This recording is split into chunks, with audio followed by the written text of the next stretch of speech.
This is the day the Lord has made. Let us rejoice and be glad in it. Good morning. Good morning. I hope my college freshmen that I will meet at 8 o'clock tomorrow morning are as perky. I would ask for your prayers for the resumption of the university's work, not only for the faculty, but also for the students, and pray for those schools around this world that, like Charleston Southern, seek to hold the Scripture high and God at the center of all learning. Pray for their labors, for the learning that goes on, and for the service to the kingdom that comes from it. While we're on the subject of prayer, pray also for the meeting of the session tomorrow night, that we might have wisdom as we deliberate. I ask also that you pray for those who are in mourning. Joyce Garepa, particularly to those of you who remember Tom, but also to many others within the denomination. We have Pastor Mackie Smith, whose wife has passed away very suddenly, and I know that there are others about whom we do not know, but they are all in the Lord's hands. I would be remiss indeed if I did not also ask you to pray for the church in the world, and you'll find in the bulletin a reminder, a prayer guide from World Witness for the ARP missionaries around the world who are serving the Lord. So bear those things in mind. And having said as much, I'm already remiss because I didn't introduce myself. I'm John Kirkendall. I'm one of the elders here at Scots Kirk, and on behalf of the congregation and Pastor Jim Mitchell, the session, it's my privilege to welcome you here to worship with us this morning. Those of you who are visitors in person, those joining us remotely, we are glad to have you here for a time not only of prayer, but of praise, of worship, and of learning. There are a few announcements I want to call your attention to in the bulletin. First, the new interdenominational community Bible study meeting has a start date at last. So this will be meeting on Thursdays at Scots Kirk from 10 to 12. It will be starting on Thursday, September 17th. So those of you women who are interested, and of course please invite others to come be part of this particular ministry. Notice that our own women's Bible study resumes its weekly meetings a week before, Tuesday, September 8th at 9:30 a.m. They'll be studying the book of Acts. The Evangelism and Outreach Ministry team is resuming the Good News Club in the public schools and would appreciate both prayers and volunteer service. So if the Lord moves you to this, please see Brenda Bush if you're interested. And finally, the other flyer in the bulletin reminds us or invites us to a hymn sing next Sunday evening. It is our custom on a fifth Sunday to spend some time together in the evenings in song and in prayer. So please make time for that next week if you are able.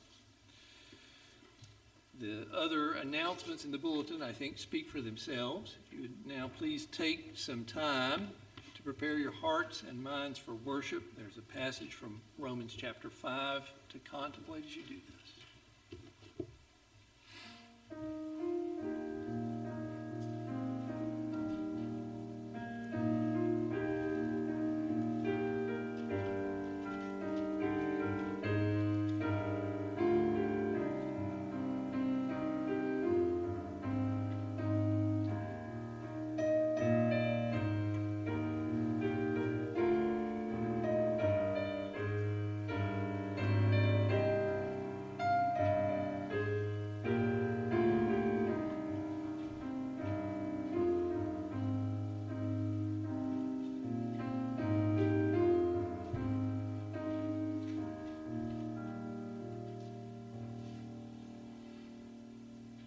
Call to worship this morning comes from 1 Chronicles chapter 16. King David, the great warrior and poet king of Israel, has brought the Ark of the Covenant of the Lord into the city of Jerusalem and bursts into song. Here, the end of this is our call to worship. Oh, give thanks to the Lord, for he is good, for his steadfast love endures forever. Say also, save us, O God of our salvation, and gather and deliver us from among the nations, that we may give thanks to your holy name and glory in your praise. Blessed be the Lord, the God of Israel, from everlasting to everlasting. And all the people said, Amen, and praise the Lord. Let us stand and sing, praising the Lord, who has done these wondrous things for us. We'll use the Trinity hymnal, number 381, Brethren, we have met to worship.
Pray together.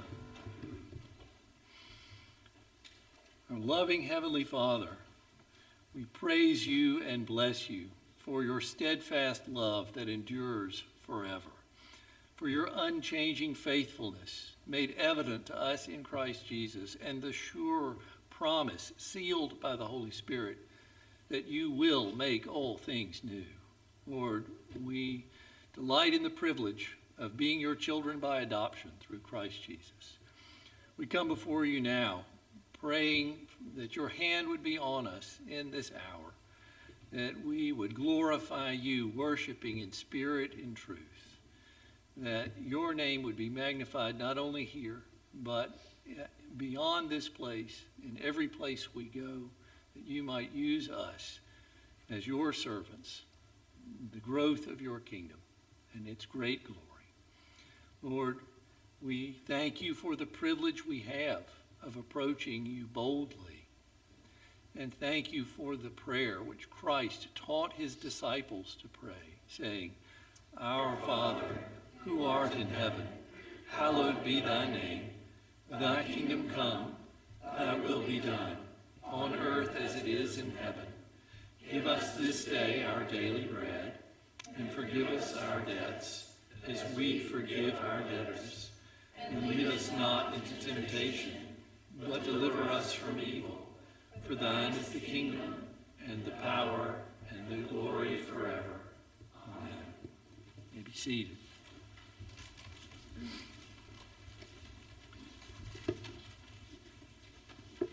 We could not hope to come before a holy God clothed in our own righteousness, for it is no righteousness at all. Only because of the righteousness of Christ can we enter here. The Lord gives us not only the privilege of coming into his house, but also the responsibility of confessing our sins before him. You'll find printed in the bulletin a responsive reading of the 130th Psalm, which we'll read together. We'll then take some time to silently confess our sins individually. And then we'll hear an assurance of pardon from Paul's letter to the church at Corinth. So let us confess our sins, the words of the psalmist from Psalm 130. Out of the depths I cry to you, O Lord. O Lord, hear my voice. Let your ears be attentive to the voice of my pleas for mercy. If you, O Lord, should mark iniquities, O Lord, who could stand? But with you there is forgiveness, that you may be feared. I wait for the Lord. My soul waits, and in his word I hope. My soul waits for the Lord more than watchmen for the morning, more than watchmen for the morning. Let us now silently confess our sins before the Lord.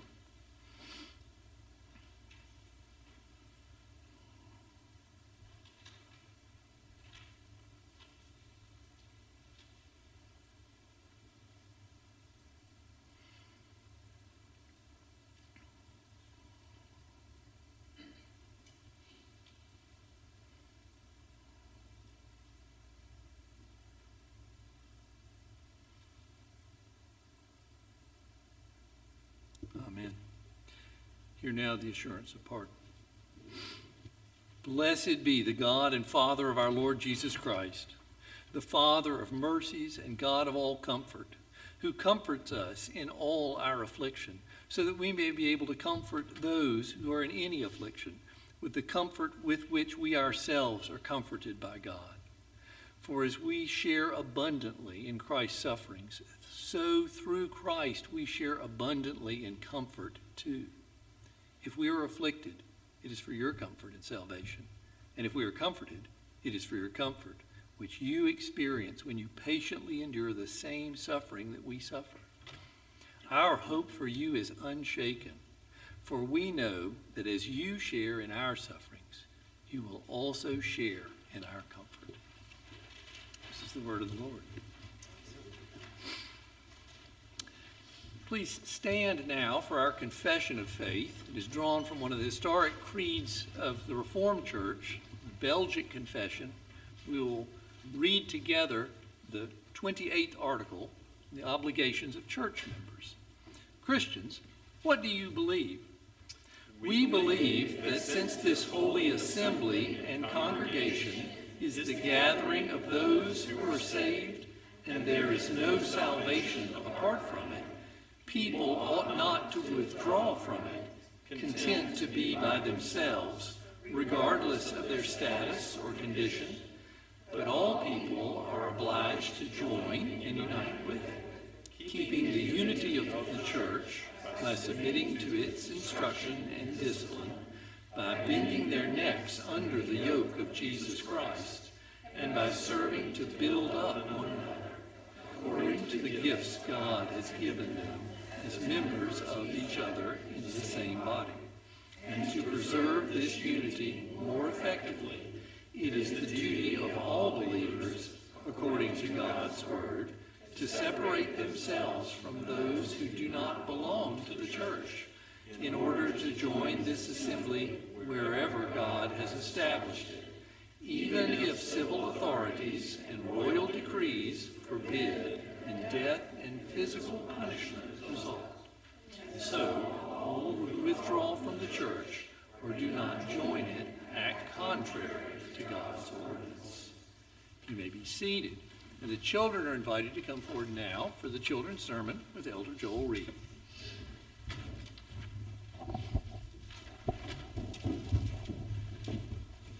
All right.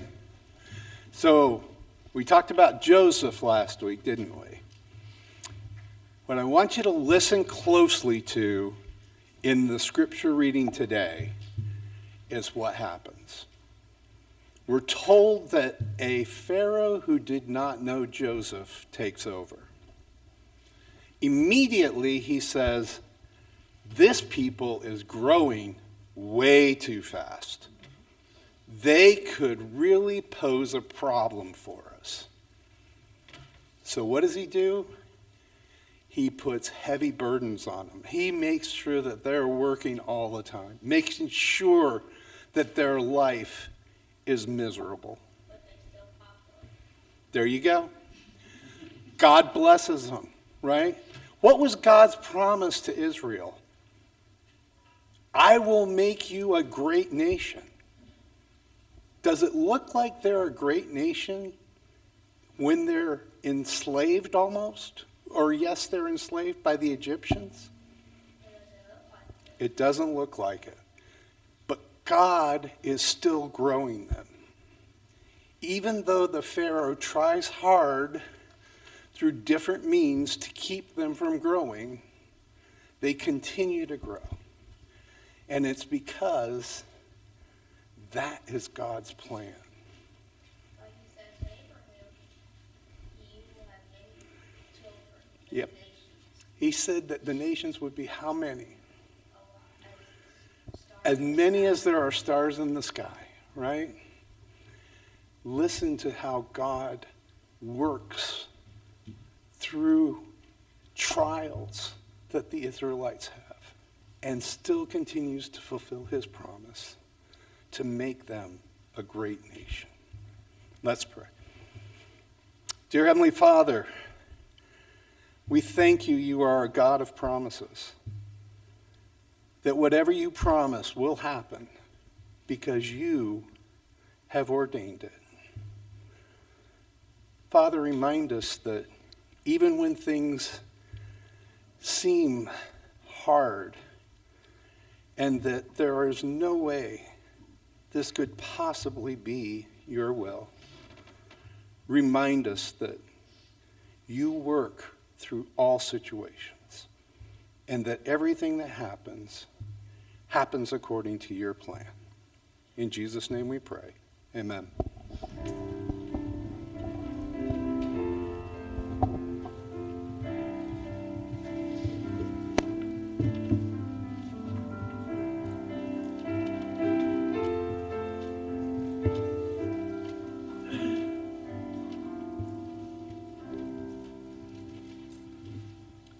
Scripture reading this morning is the 105th Psalm, which may be one that is less familiar to us.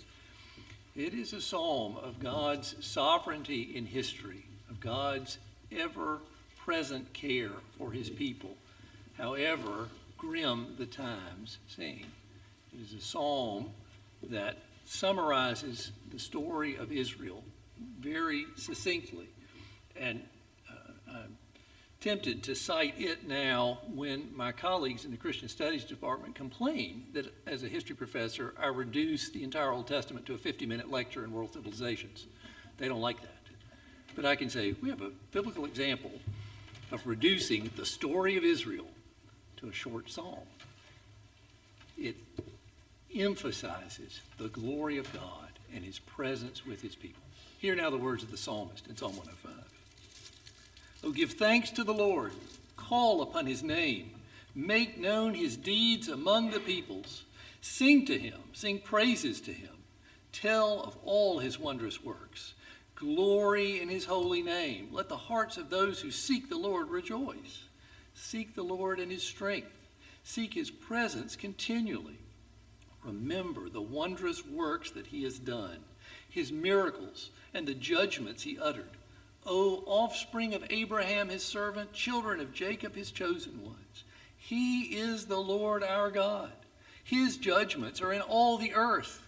He remembers his covenant forever, the word that he commanded for 1,000 generations, the covenant that he made with Abraham, his sworn promise to Isaac, which he confirmed to Jacob as a statute, to Israel as an everlasting covenant, saying, to you I will give the land of Canaan as your portion, or an inheritance. When they were few in number, of little account, and sojourners in it, wandering from nation to nation, from one kingdom to another people, he allowed no one to oppress them.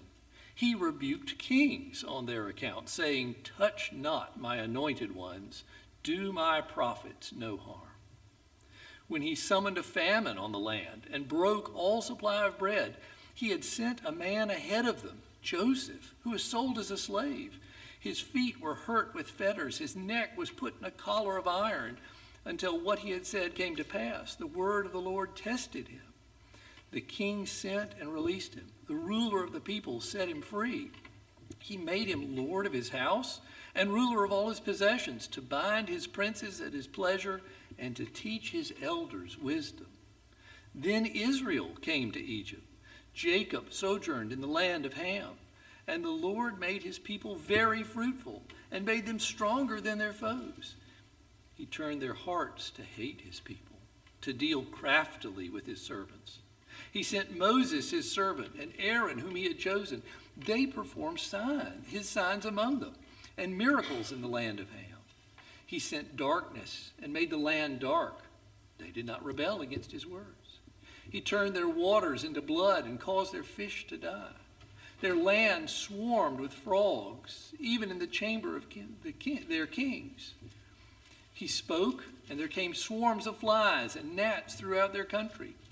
He gave them hail for rain and fiery lightning bolts through their land. He struck down their vines and fig trees and shattered the trees of their country. He spoke, and locusts came, young locusts without number, which devoured all the vegetation in the land and ate up the fruit of their ground. He struck down all the firstborn in their land, the first fruits of all their strength. He brought out Israel with silver and gold. There was none among his tribes who stumbled. Egypt was glad when they departed, for the dread of them had fallen upon it. He spread a cloud for a covering, and fire to give them light by night. They asked, and he brought quail. He gave them bread from heaven in abundance. He opened the rock, and water gushed out. It flowed through the desert like a river, for he remembered his holy promise, and Abraham was his servant. So he brought his people out with joy, his chosen ones with singing. He gave them the lands of the nations, and they took possession of the fruit of the people's toil, that they might keep his statutes and observe his laws. Praise the Lord. Amen.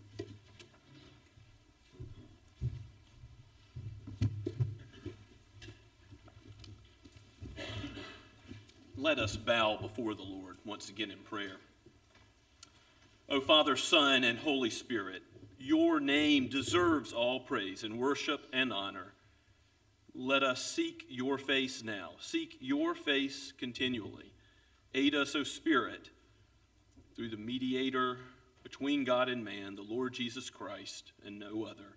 We come not in our own righteousness, but in his perfection, in his atonement, his blood shed for our sins. Help us to cast aside every idol and to worship you and to worship you alone.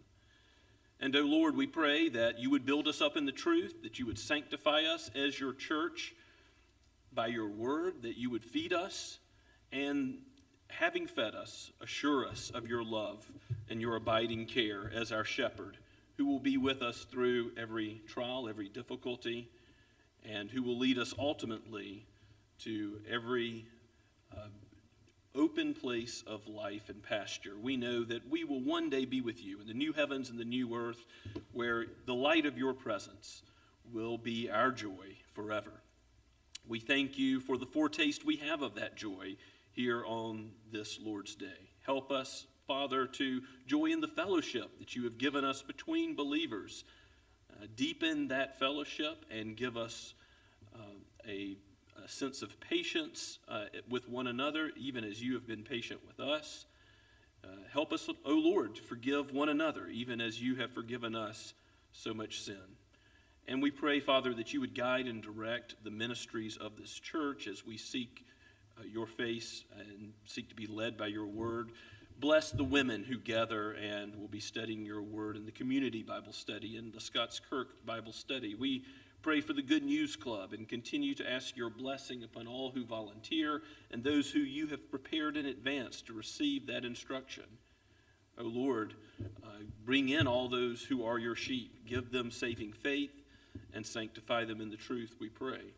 Father, we pray for our session as we meet tomorrow. Give us wisdom in all that we consider, and Father, give us more leaders like those you have raised up. We pray that you would bless us with elders and deacons in the future, like those you have given us now. We do thank you for these men and for how you have built them up. We know you are at work in your church, and we continue to ask that you would raise up from amongst our number those who would go to the mission field, those who would become pastors. And we lift up our previous interns, Don Walker and Dallas Christoph, asking that you make the way plain for future internships at Scots Kirk. Oh Lord, we lift all these things before you, knowing that you do care for your people. And we particularly lift up the persecuted church around the world, even those who are not as free as we are to meet openly. Lord, bless them. Multiply their numbers. Give them grace upon grace to multiply their sanctification before you, so that you would be glorified and your kingdom being expanded. Beat back the schemes of Satan. Destroy the destroyer. O Lord, you have judgment set for him in the future, and so may that judgment come more even now. May he fall into his own traps. O Lord, help us to be killing sin lest it be killing us. Work in our lives to do battle with the full armor of God against unrighteousness, and lead us in the way everlasting. May the meditation of our hearts, may our words be acceptable in your sight, O Lord. We do pray for those who are in pain, who are suffering, who are anxious. We pray for those who are mourning. We lift up our brother Mackie Smith. Our hearts break to learn of Rachel's sudden death for these 4 young children. We pray, Father, that you would be near to them and comfort them in the gospel. We likewise lift up the Scarepa family. Father, we will miss Tom, and we pray for Joy in particular and all those to whom Tom was dear. Father, bless them as they look to you as their shepherd in this dark valley. We ask, Lord, that you would bless those who are in authority over us, that you would bless the president and the Supreme Court and those who serve in Congress and local leaders, our governor. We know that there are spiritual conflicts in our own land. We pray for a revival, that it would be not only a revival of external things, but a revival of the heart that takes place. Give us a new reformation in our own day, and Lord, we pray that you would restrain and destroy the culture of death that is in this country and in much of the Western world. We pray that you would guard the lives of the unborn so that they might be considered, as they are, image bearers of your work in them. Father, we pray that you would bless your church to be salt and light in the culture. Help us to be a blessing to those in our neighborhoods. Lord, give us opportunities to do deeds of love and mercy and to show hospitality and to speak the gospel, that you might bring in all those who are your sheep and that you might build your church. O Holy Spirit, be with us now. Guide us and direct us by your word, for it is very precious, far better than silver or gold. It is what gives us the wonderful words of life. It is what teaches us of the way of salvation and your law. Make us holy as you are holy, we pray. In the name of Christ, the Holy One, amen. As we continue to worship the Lord, let us remain seated as we sing from Blue Book number 5, Before the Throne of God Above.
This is from Matthew chapter 6, verses 19 through 21. Our Lord is on the Sermon on the Mount, and he says, "Do not lay up for yourselves treasures on earth, where moth and rust destroy, and where thieves break in and steal. But lay up for yourselves treasures in heaven, where neither moth nor rust destroy, and where thieves do not break in and steal. For where your treasure is, there your heart will be also." Let's pray. Lord, we come before you with our tithes and offerings, and we pray that we would have hearts that follow after yours, Lord. May we not be consumed with the things of this world, for you know what we need, Lord, and you provide it. I pray that you would increase our faith. May we have trust in you for those things where we feel like we are struggling.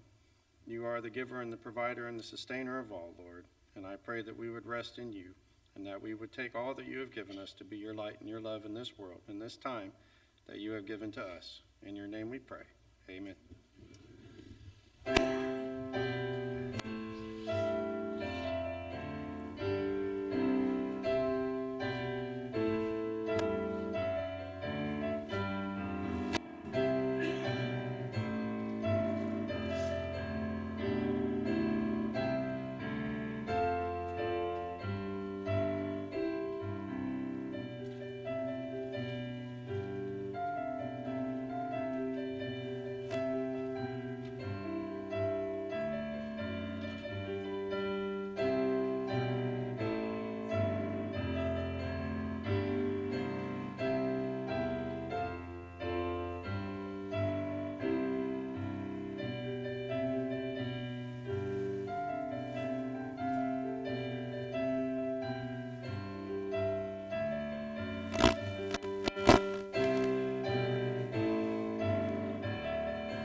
Please be seated and take your copy of God's Word and turn with me to Exodus chapter 1. So last week we got started in the great book of Exodus, the story of God's salvation in the Old Testament.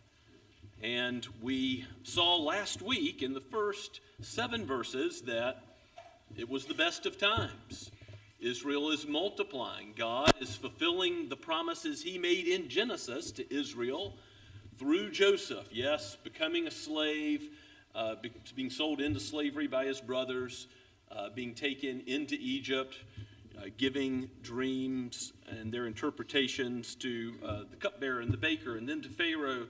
He saves the lives of those caught in the famine by his involvement, being raised, being the prince of Egypt, and thus all of Israel is brought into the land of Egypt. God told Jacob, Israel, not to be afraid to go into Egypt. Why not?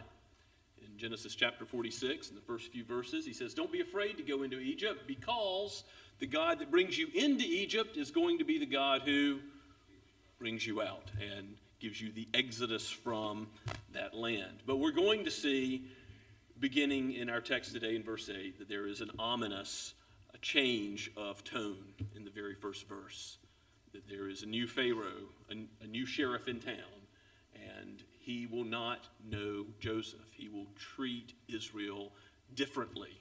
First, with a program of slavery up to verse 14, and then as we go to the end of the chapter, an even more diabolical scheme of slaughter, of murder.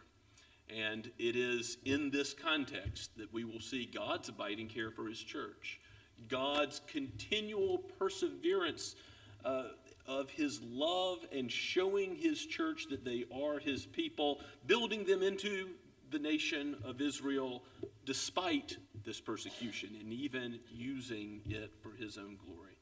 So let us heed the word of God now from the pen of Moses and given by the Holy Spirit for each of us today. Exodus chapter 1 at verse 8. Now there arose a new king over Egypt who did not know Joseph. And he said to his people, Behold, the people of Israel are too many and too mighty for us. Come, let us deal shrewdly with them, lest they multiply. And if war breaks out, they join our enemies and fight against us and escape from the land. Therefore, they set taskmasters over them to afflict them with heavy burdens. They built for Pharaoh store cities, Pithom and Ramses, but the more they were oppressed, the more they multiplied, and the more they spread abroad. And the Egyptians were in dread of the people of Israel. So they ruthlessly made the people of Israel work as slaves, and made their lives bitter with hard service in mortar and brick, and in all kinds of work of the field. In all their work, they ruthlessly made them work as slaves. Then the king of Egypt said to the Hebrew midwives, one of whom was named Shiphrah, and the other Puah, When you serve as midwife to the Hebrew women, and see them on the birth stool, if it is a son, you shall kill him. But if it is a daughter, she shall live. But the midwives feared God and did not do as the king of Egypt commanded them, but let the male children live. So the king of Egypt called the midwives and said to them, Why have you done this, and let the male children live? The midwives said to Pharaoh, Because the Hebrew women are not like the Egyptian women, for they are vigorous and give birth before the midwife comes to them. So God dealt well with the midwives, and the people multiplied and grew very strong, and because the midwives feared God, he gave them families. Then Pharaoh commanded all his people, Every son that is born to the Hebrews you shall cast into the Nile, but you shall let every daughter live. Let us pray and ask God's help. O Lord, this is your word, and even as we read of the opposition to your kingdom, to life itself, long ago, we realize that this war between the seed of the serpent and the seed of the woman, even your Messiah and his kingdom, O Lord Christ, that these things go on to this very day. Give us freedom from slavery to sin, and give us joy in service to you, O Lord Jesus, we pray.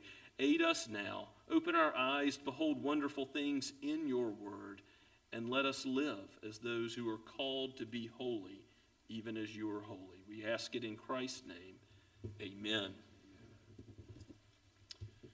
This new Pharaoh, this new king that did not know Joseph, did not treat him the same as those previous pharaohs that welcomed Joseph and his family, made him the prince of Egypt, gave them the land of Goshen. You read about that in Genesis 47, and you ultimately see where they had been settled and they had been given an opportunity to really bless one another. There was still a danger, however, to Israel in being settled in Egypt. You know what that was? Conformity to the Egyptian culture, conformity to the world, despite all of its beauty and advances, that they might have been easily made like the Egyptians, as we see Israel later being tempted to be like all the other nations around them.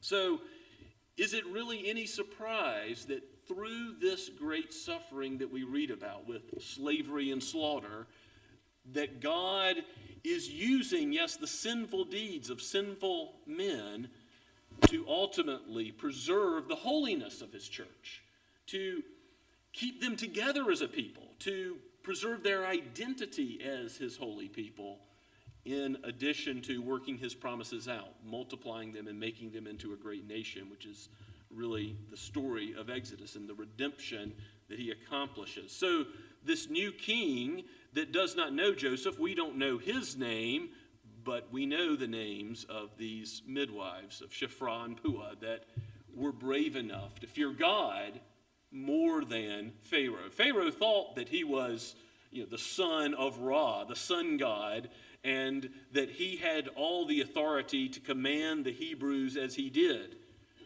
But what we're going to see is Pharaoh is no god at all. The gods of the Egyptians are but idols, and Yahweh, the true and living God, the great I Am, the one who reveals himself to Moses in the burning bush, he is the God who redeems and who is powerful to protect even in times of trial. So the Pharaoh saying that the people of Israel are too many and too mighty for us, and noting that if we deal shrewdly with them, if we don't deal shrewdly with them, they might join enemies when Egypt is attacked, and then he would have his dynasty overthrown. Pharaoh didn't even understand what was coming, that they might leave with no enemies at all attacking, that they might just be delivered by the mighty power of God. But they are growing numerous, and it's due to human sin, a common thing for the immigrant amongst the nation to be given this place of fear and dread in the minds of the Egyptians, and Pharaoh's fostering that way of thinking. You see that he sets taskmasters over them to afflict them with heavy burdens in verse 11, and they end up building mighty projects for Pharaoh. These store cities, we know the great waterways and the brick and the mortar, that the ways in which Israel was formed into gangs for labor really was a brutal slavery. And ultimately, God is going to say in Leviticus chapter 25, verses 43 and 53, once he delivers his people, you are not to treat those who are under you as your servants. And we're going to talk later in Exodus, Lord willing, about indentured servitude and slavery, and there's laws that pertain to that in Israel. We'll talk about all that. It's tricky subject matter, but Israel is not to treat anyone like they've been treated here, as we read about this terrible persecution as they were slaves and they were made the scapegoat of the Egyptians. So we don't know how Pharaoh addressed all of the Egyptians. Perhaps it was one big speech, or a speech likely to leaders that's disseminated down. And the slavery that results from this makes the lives of the Israelites, verse 14 says, bitter with hard service, or rigor, old translations, other translations say. The bitterness of this slavery is later reflected in the Passover meal. You read about that in Exodus chapter 12, how bitter herbs are part of the Passover meal to remind Israel of how God cared for them and redeemed them from this bitterness. And so they work with brick and mortar in the work of the field and all of this ruthless slave program. Why? Why does Pharaoh seek this ruthless treatment of the Israelites? It's to increase their mortality, because he was afraid of the men being warriors, of being capable of fighting, and so he is hoping that they will die early, younger deaths, and they will not be as much of an issue. And of course, he's getting some projects done at the same time.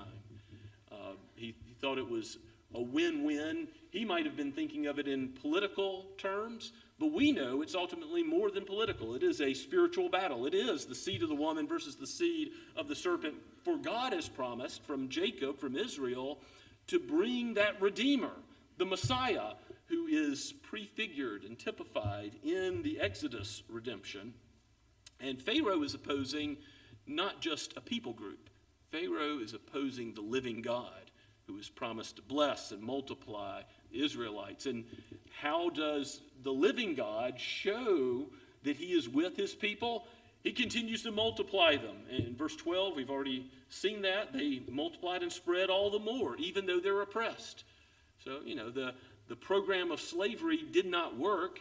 They grow strong despite all of the backbreaking work, despite all of the attempts to make their mortality increase.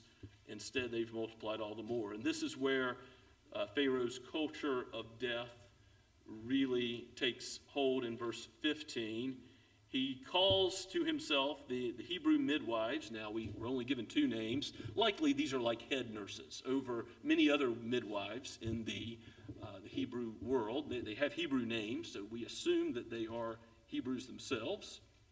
And their names mean beautiful and splendid. And these are heroines of the Bible. They are beautiful and splendid in their character.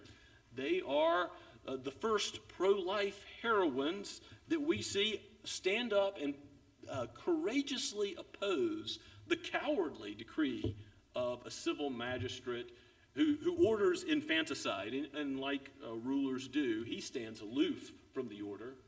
He says, you take care of the dirty business of killing every male child born to the Hebrews.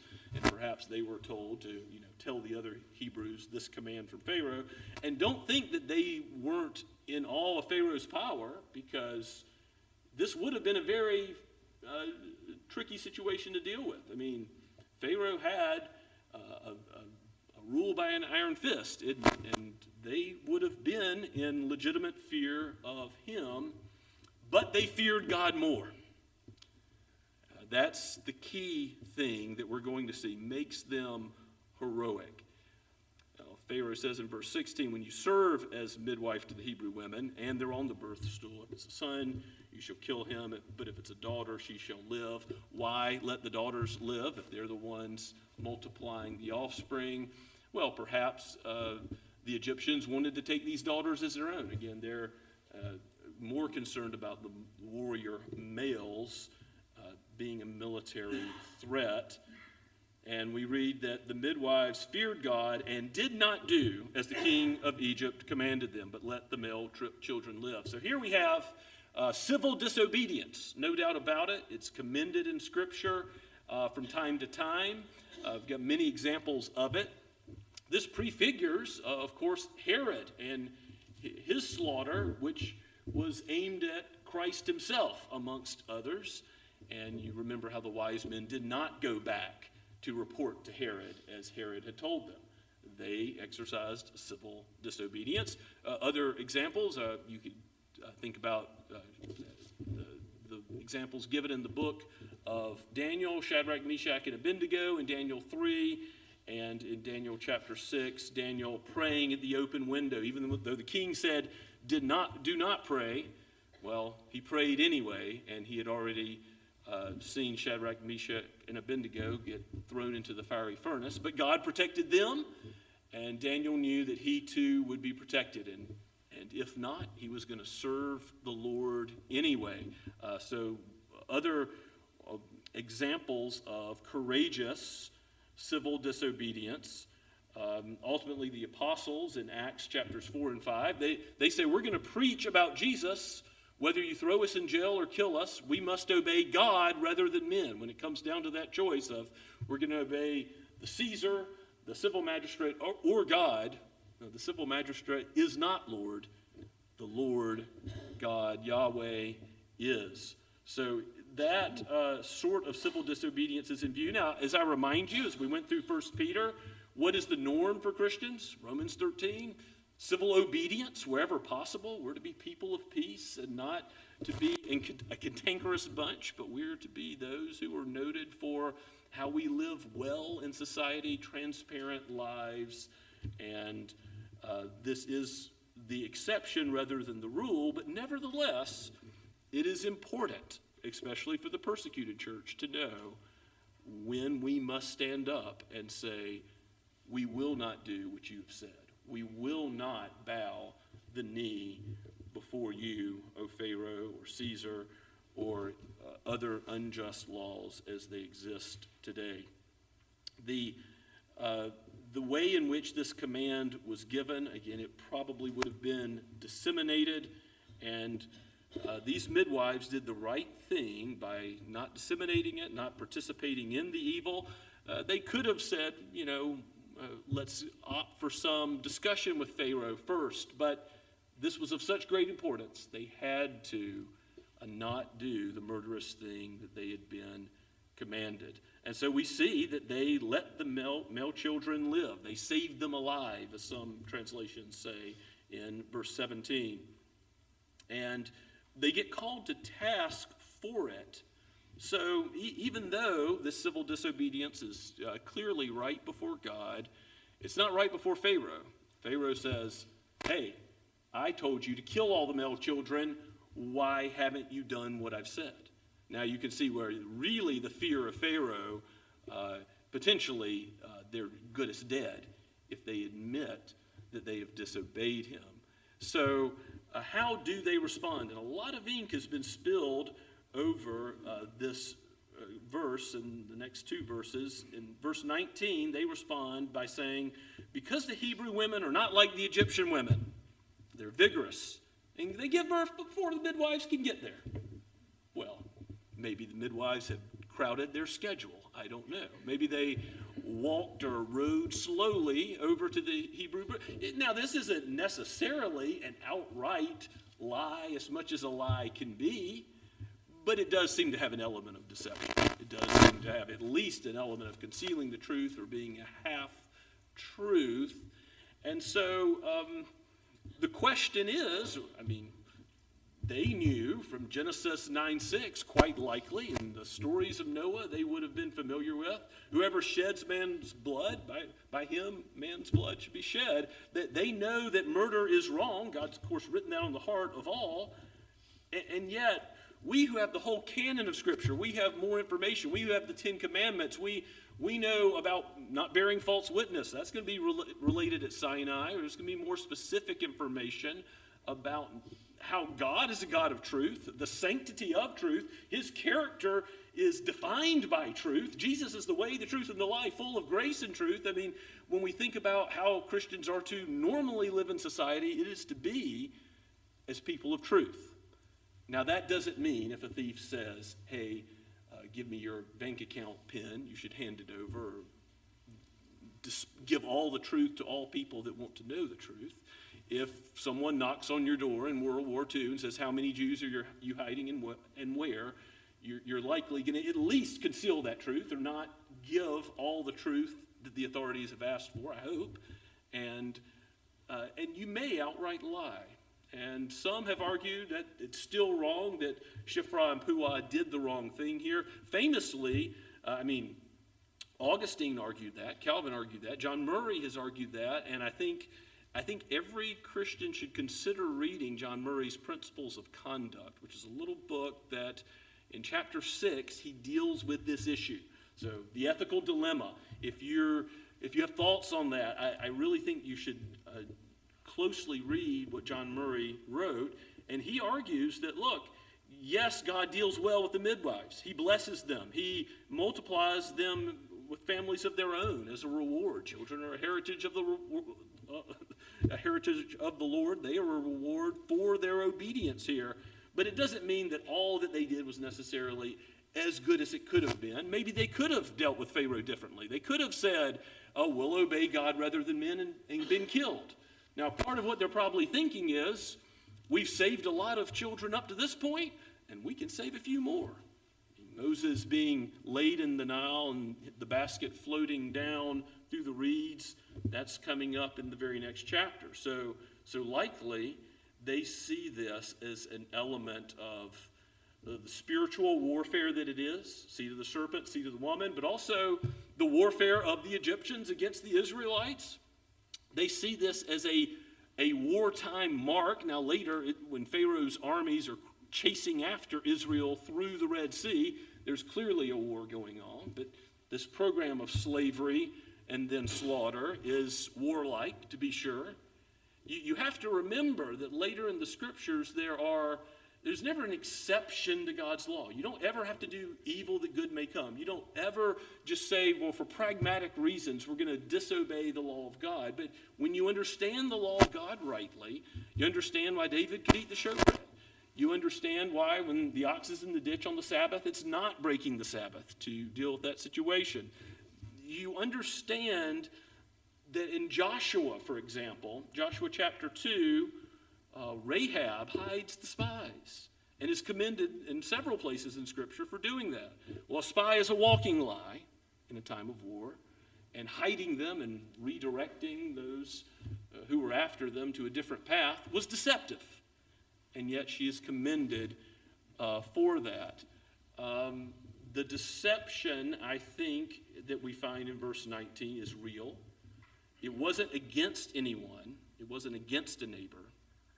It wasn't bearing false witness against someone, but it was bearing false witness in favor of the saving of lives of the just and innocent ones that they were saving.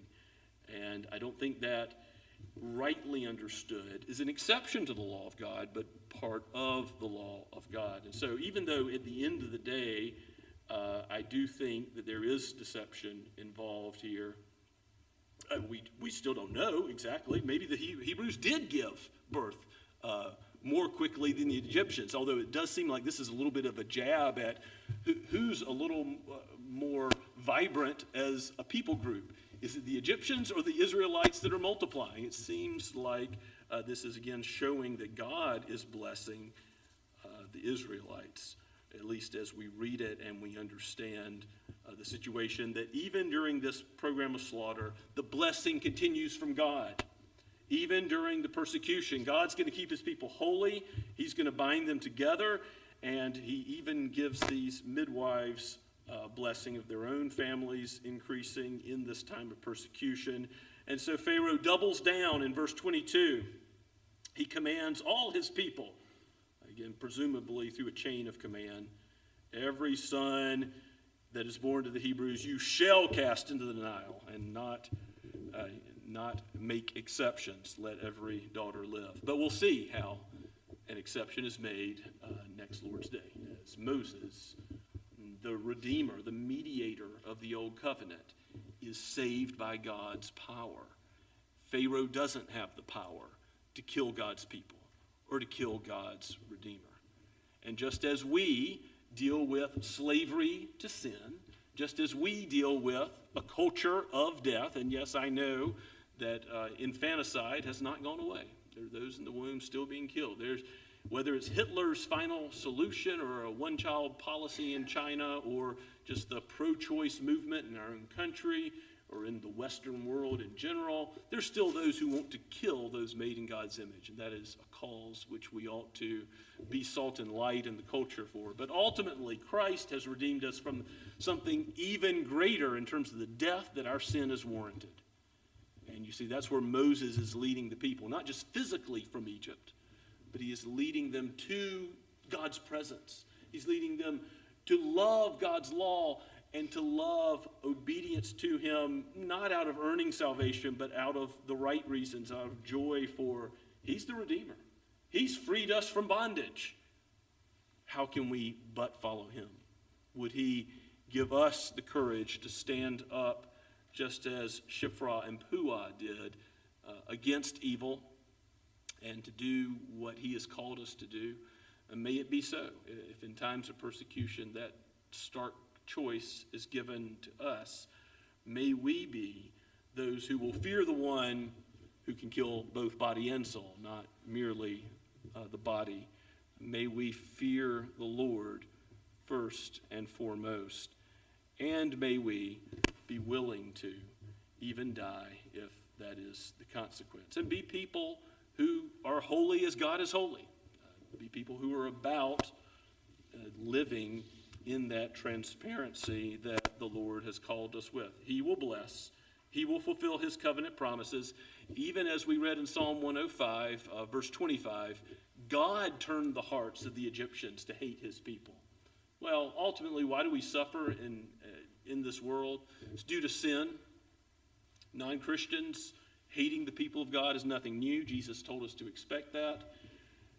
God is not at fault for the sin that comes from the heart of the creature, but God uses sin sinlessly. He continues to protect his church when this sort of thing happens. He continues to lead us as our faithful shepherd all the way home. He will not abandon us. He will not forget the bitterness of persecution. He does not forget the bitterness of persecution that the church faces all over the world. He is with his people.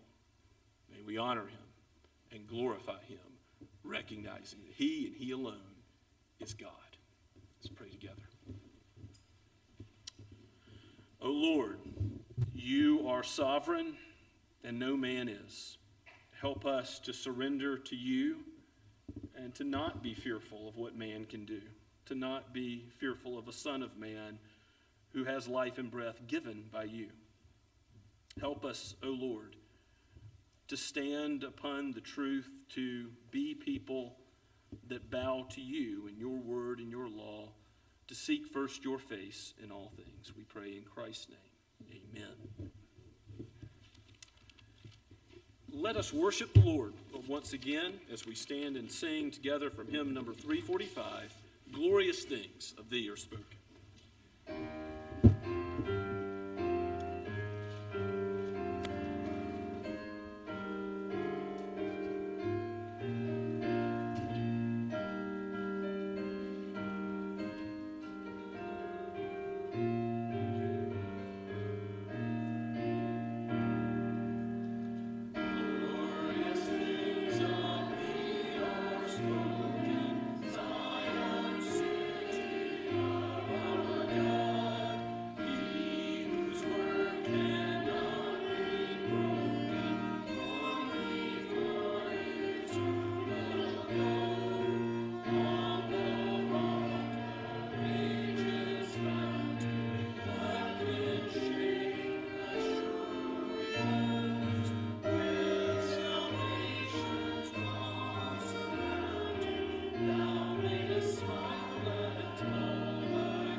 Now may the grace of the Lord Jesus Christ and the love of God and the fellowship of the Holy Spirit be with you all. Amen and amen.